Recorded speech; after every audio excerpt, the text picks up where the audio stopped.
and welcome to another episode of the Gorilla Gourmet. Today my guest is Mary Ann, who's a very good friend of mine. And what are you going to show us how to do today, Mary Ann? Well, I've had to try to convince Eric to use leftovers. He has this thing about leftovers. And childhood trauma. It's a serious thing. Alright, so we're going to use these chickens, which have been a little decimated from the night before. People, having... We had to swat off the buzzards this morning. Yeah, like, no, that's for the show. And we're going to make chicken soup. And we're also going to make nachos. And it just so happens that the chips that I ate burritos yesterday, and... all those chips that you never get to because you've had this seal them in a Ziploc bag. Next day, you got nachos. Excellent. So. Outstanding.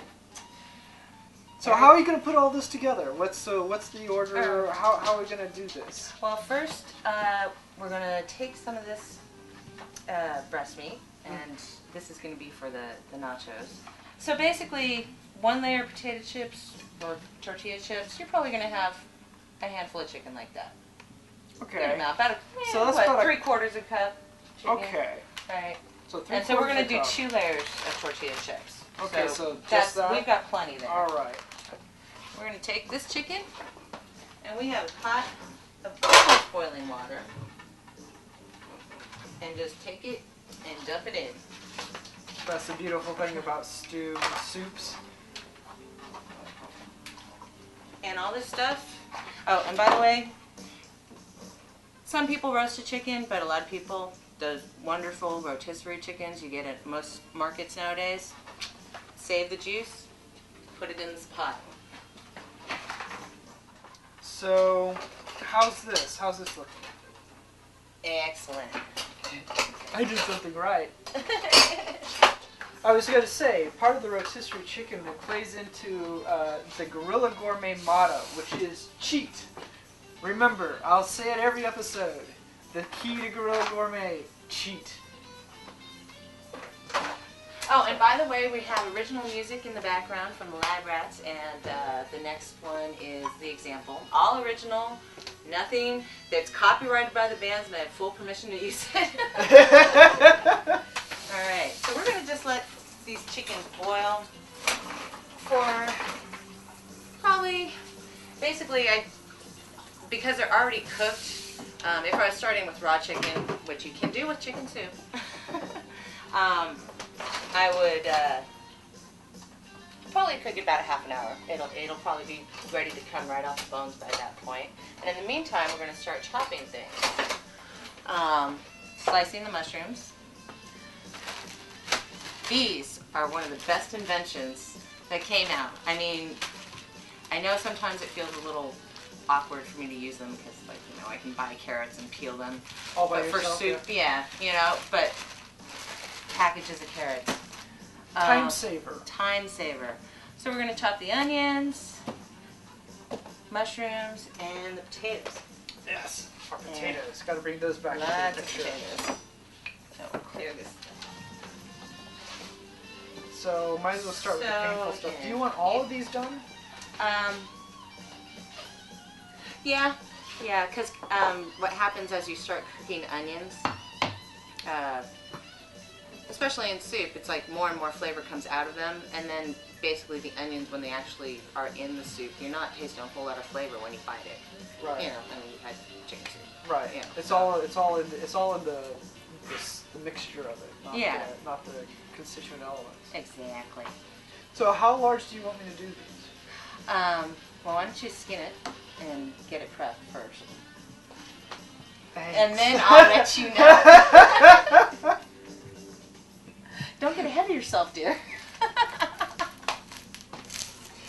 Yes, master. And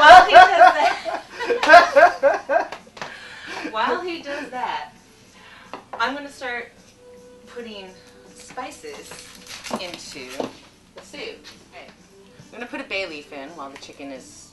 Your prepped onion, dear. Allow me.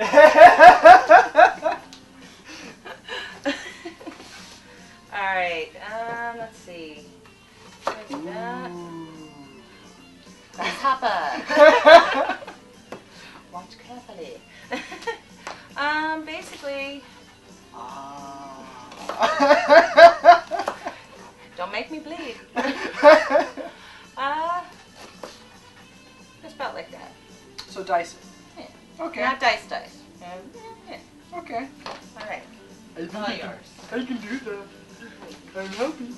And what's great about these rotisserie chickens is they're baked with so many spices already. Yeah. As you soak them and boil them in the water. That's a part of the cheat element. Because Yeah. it's already got so much flavor that you didn't have to add in there yourself. It's all about leftovers. Yeah. So I'm going to just put one bay leaf in it because bay leaves can overpower things sometimes. So it's more of a little dab will do ya. Yeah. Now, how many of these do you want me to do? Do all of them. Do all of them. Yeah, do all of them. So we're doing. Missed one there. That's the one you cut, ma'am. I was just showing you an example. You were supposed to clean up the rest. All right. White pepper. I like white pepper because it gives a little bit of a different flavor than black pepper. Now remember, you have to hold that up for one right, Paleolithic period. This is white pepper. I'm Vanna, but I'm not getting paid for salary. It's all in the residuals, baby. And actually, the white pepper, see, it's hard because this is a very large pot to explain how much to use. You want to start off with less than more, which used to be a really good band.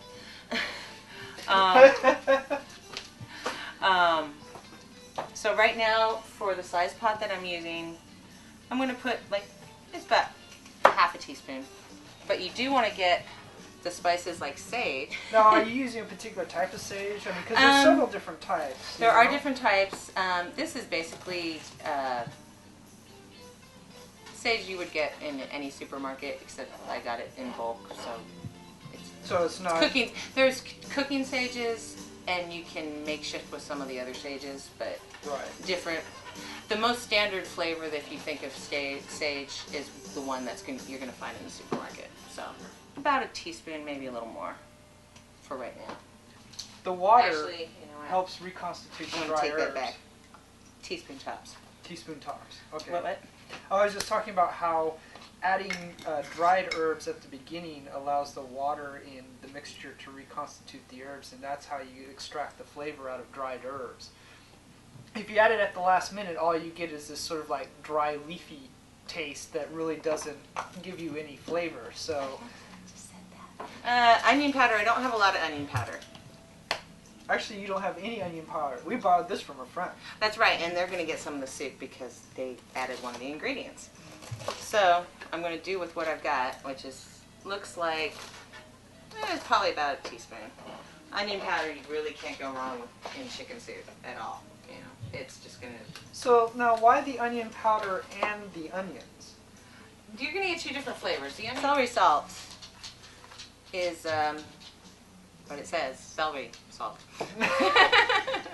I don't use celery in my chicken soup. A lot of people do, but celery salt is a good substitute for that. What next, my dear? All right, the mushrooms, sir. And how do you want those prepared? Allow me. And now to demonstrate. All right. Okay, so I prefer to cut them off or snap them off. If you have, the thing is soup. The best thing about old mushrooms, because sometimes it's like you don't want to use them in salad anymore, nothing fresh. You kind of look at them. But if they're getting a little bit they're just starting to get a little slimy. Yeah. Yeah. Well, see, this one's completely. When you're buying mushrooms, this one's completely closed. See that? And then this one's starting to open, but it's still firm. But as they get a little older, they start getting squishy. Soup, best thing to use those for. Okay. So these are, even though we happen to have been able to score some fresh mushrooms here, if you're... And I had to pick through for these. Yeah, see, this could also... This is not a perfect mushroom, and I bought them today. So. This we could also is leftover aspect, because you could have leftover mushrooms from a previous meal. Yeah. It's like, just because we've got fresh ones, these could be leftovers. So could the onions. I mean, a lot of this stuff could be a lot more three-stone soupish. We just happen to be able to get some fresh material. You were actually going to show me something, weren't you? Well, you wanted the demonstration. Yeah. Very nice. Yeah, that's about good. Sliced then. Well, with a delicate touch, though. Oh. Just Must be done with honor flair. the mushroom. Must be done with flair. Actually, okay, you may want to make them a little thicker because they are going to cook for a while in the soup. Okay. So actually more on that end than the thinner end. Okay. More durability. Yeah, All right. exactly. It's called garlic pepper blend, and it's got a whole bunch of stuff in it. And there you go, a whole bunch of stuff. It's like if you get a seasoning the salt. The technical term is a whole bunch of stuff. Well, it's like sometimes like you look at seasoning salts and they have like 10 different brands and they're all different. You know, and they all say seasoning salt. You know, and this is not just garlic and pepper in the blend. You know, so I'm just using a bit because I like the flavor of it. And then on top of the garlic pepper blend, I'm going to put in garlic powder. And that's how we're going to get our garlic flavor in this? Yeah, I'm not going to put fresh garlic in the soup because I don't feel like it today. So garlic powder, I'll probably about a teaspoon. Is there a way to add vitamin C to chicken soup so it's actually like good for colds and stuff? I mean, can you add rose hips to a chicken soup or something like that? I think it would taste pretty nasty. Yeah, okay. I was wondering. Spicy stuff is good. Oh, and now I'm going to do lemon pepper. Because lemon pepper is one of those things that you use on chicken. Especially lemon. Don't laugh! Alright, so I'm going to use about a teaspoon of that too. Because we got a really big pot, so you got to realize. This is one of those things that you can add kind of midway. Lemon pepper, because the pepper in it and the lemon would, it's kind of the in-between of one of the ones you can add at the last or you need to add at the first. Because it softens up with the lemon in the lemon pepper, softens up and releases more flavor as it cooks more. So if you add it at the last minute, same thing with the herbs. Still stifled. Yeah, it's not having the full flavor. Really, the only thing you would add at the very end would be fresh herbs. If you have something that's brand new and you don't want it to, you want to get that flavor out, that's what you add at the very end. So it's on a full boil at this point in time. You're not turning it down to simmer or anything. I'm just boiling this puppy. Letting it rock and roll. Okay. Yeah. So while I continue to do mushrooms, she's going to show you how to do our hors d'oeuvres. Take it away, Marianne. Alright. Okay. Preheat the oven. Probably about 350. 350. Alright. Get a layer of tortilla chips. What I hate about getting nachos sometimes is how they don't have stuff, like they have too much stuff on some and they get real soggy, and you know, some of them have nothing at all. So I like to get like a nice layer set where you can still have a dry edge, but you're able to. So there's a reason for this. There's a reason why we're layering it. Yes. Okay. All right. Because I don't like soggy nachos and I don't like dry nachos. Let's see. So you have our grated cheese. So you have your layer of nachos. Now, tortilla chips. Is it specifically, do you have to use cheddar cheese, or can you use other types of cheese? Or you can use anything you got in your fridge. Brie? I mean, come on. There's some I've used brie on tortilla chips. Have feta? You? No. Okay, feta is right out. Actually, you know what? So we have chicken, we have cheese, and what do we have here? I'm going to put refried beans on these, just because I think it'd be kind of traditional, because it's traditional. We care. Are they and they're Rosarito. Dang. New York City. Now, is that all you're putting in there? Is just those 3 ingredients? I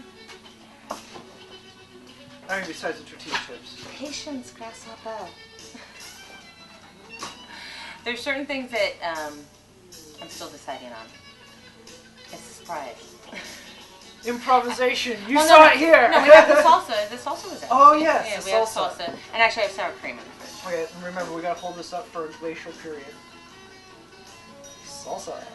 Now, is there a reason why you got this particular salsa and not like paste or some other thing? Well, salsa is, tortilla nacho thing. Right. No, I understand that. And I like to get the cans because I can have them in my shelf all the time. Wow. But you can get, if you've got the fresh ones are good too. They tend to be a little more juicy though. This one you can kind of scoop more stuff out of it. So that's another guerrilla aspect of it. It's like being able to make something out of canned or preserved foods is definitely a way to go. A lot of people don't think about that anymore because they have access to fresh food all the time. But there was a time when lots of your food had to be preserved somehow. And so it's good to remember how to use canned food. And to make them taste good. And which ones are going to keep some of their nutritional value. There's a lot of things that once they get canned, they're pretty much become nutritionally neutral. And then there are other things that you can... So you have to think about how you're going to use your ingredients. But when push comes to shove and you're trying to put something together that you'll actually want to eat, you can resort to canned food. So I'm just going to, I chop it up in a bowl a little bit because, stuff that comes out of a can can be a little bit stuck together. I'm just going to kind of sprinkle daubs on it. And then we're going to put a thin layer of cheese on this. Is this how you avoid the soggy phenomenon, or? Actually, I'm experimenting. Ah. This is Guerrilla Gourmet. Yes. And then I'm going to take some of the chicken, and I'm going to take about half the chicken because we're only going to do 2 layers of nachos here. Put that there. Okay, so that's a good layer. And then I'm going to put a little bit more cheese on top of that before I put the next layer of... So if you had 2 different types of cheese, like if you were doing Jack and Cheddar, would you split those layers, or? Or would you just put it them would all depend together on my and just- mood, It's like, But I it might do actually, half and half. But it actually doesn't matter. It's just No. whatever. Well, if you've got 2 drastically different cheeses, you may not want to use them both on the same thing. And so then, actually, I'm not going to use any more refried beans on this because that's going to, it's already kind of a deep dish layer already. This is actually probably fill somebody up. I was going to say, that's more than hors d'oeuvres. And then we're going to put some more cheese on it and, Cheese. Cheese. My favorite. I love cheese. And chicken.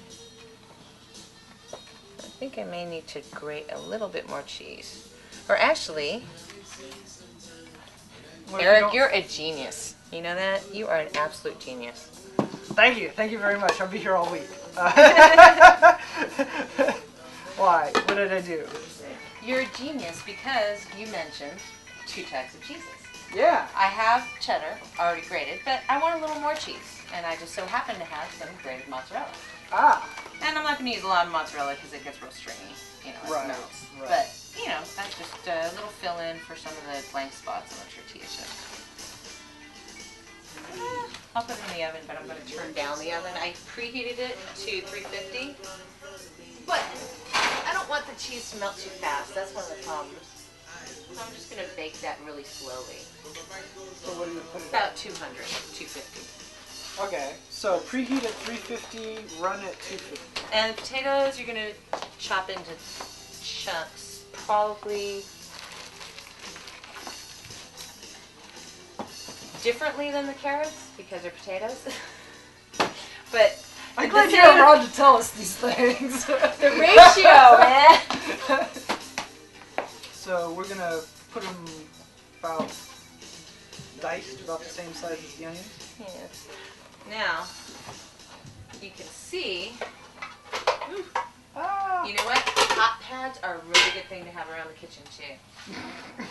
You're full of. So Right many now, here wise is one part statements. of that decimated chicken, which obviously does not look the same, that it did before. So it's getting there. I probably will scoop it out in about 5 minutes. Oh, I've got corn here. I cheat. You can put fresh corn in. Cheat! Cheat. It's my own personal fetish with canned foods, man. So how many of these potatoes do we want to do? Oh, good question, actually. You know, why don't you finish that one, and we'll put the rest on hold, and then when we add all this stuff together, we'll see how chunky it is. Okie dokie. It's a lot of this chicken soup is eyeball. What you got? How much you got? The one skill that you have to develop as a guerrilla gourmet is eyeballing things, because you just don't get a chance to measure it all. That's right. And actually, that's perfect timing. See, I told you were a genius. Thank you. Excellent timing right here. Actually, why don't you put those in here for just a moment so they don't turn brown? And I'll use this one.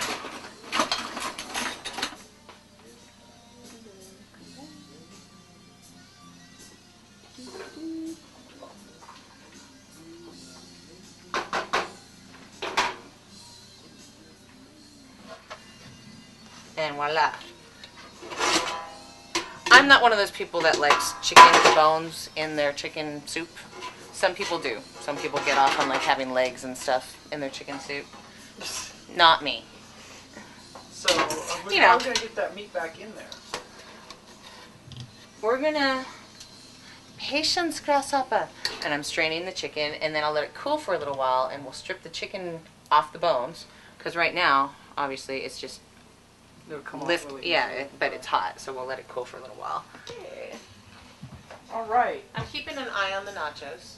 Actually, I'm going to put it up to 300 because they're really not cooking that fast. So, now what do we want to do? We are going to take a bag of carrots. We're going to start with one bag and then add the other ingredients and see what it looks like. Same thing as the potatoes. Eyeball. And that is why I love carrots in a bag. Actually, you know what? I can already see I want more carrots. Oh, yeah? Actually, I have an open bag. I opened the other day. More leftovers. Leftovers! Excellent. Yeah! Always use open things first. Of course, you didn't, but... What? No. You used an unopened one first. But you know what? If I hadn't, I would have opened a thing of ranch dressing and put them on as appetizers. Oh, okay. Plan B.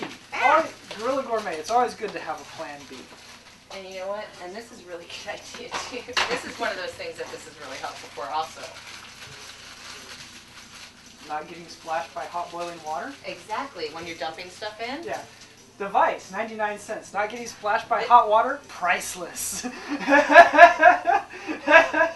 Ta-da! Yeah, so then I'm going to do the potatoes next because I have the strainer thing out. I will use the same theory. Excellent.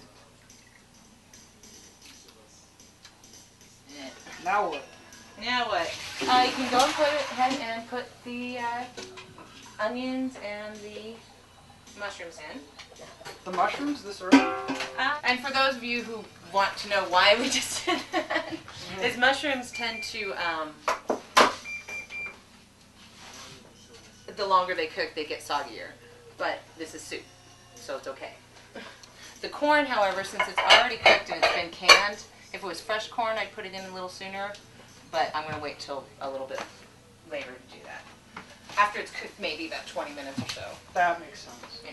Okay, this is our boiled chicken. It's cooled down. It's gotten to the point where the meat just comes right off the bone. So getting what you want out of here is almost like just you almost just squeeze it, and whatever is still solid stays behind. You can do it's a little different. You have to watch out for the gristle and the cartilage because I don't think you really want to be dealing with that. But getting it off of the bone is really easy. So Oh, and take out the bay leaf. When you take out the chicken from the pot, take out the bay leaf because that's done. good to know. And then we're just gonna... Should I use the cool little thing again? Fork from this side. There you go. Yeah, there we go. No, see, this way. Yeah, make it go away from you. Yes. There No we go. splashing on us. And Should I add the corn? we're going to add the corn right now, same time as the chicken.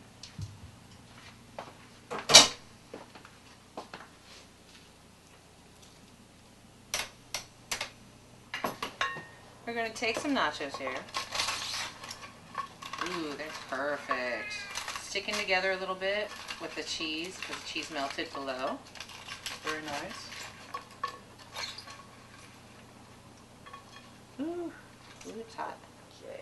And that's probably a good serving for one person. So we're just gonna. This is something that you know, like if you were having people over, you put the sour cream and the salsas in prettier bowls, and you know they can add their own stuff. Thank you, Martha Stewart. Hey. All right, so we're putting a little bit of, and we're making it pretty. This is so hot, I just use a little bit, like on top of the sour cream, and it gets mixed, as people take a little bit, it gets mixed in with the sour cream. And our soup is done. My test is, see how the carrots were at the bottom. They are now floating to the top. And if you do the fork test, perfect for soup. And then you also want to dig down and get the potatoes, and well, you can see it. Same fork test. So we have soup. And what I like to do, another thing to do with the 99-cent thing, is get some ingredients first, put that in the bottom of the bowl, and then use the ladle to fill it up with the broth. To your liking. Exactly. Right. That's very cool. It's very cool. So you don't wind up with too little or too much broth. Right. Wow, that is very clever. Very clever. That looks good. All right. We've got nachos with chicken and refried beans with 2 different types of cheeses, and we've got chicken soup. Made out of leftover chicken. Made out of leftovers.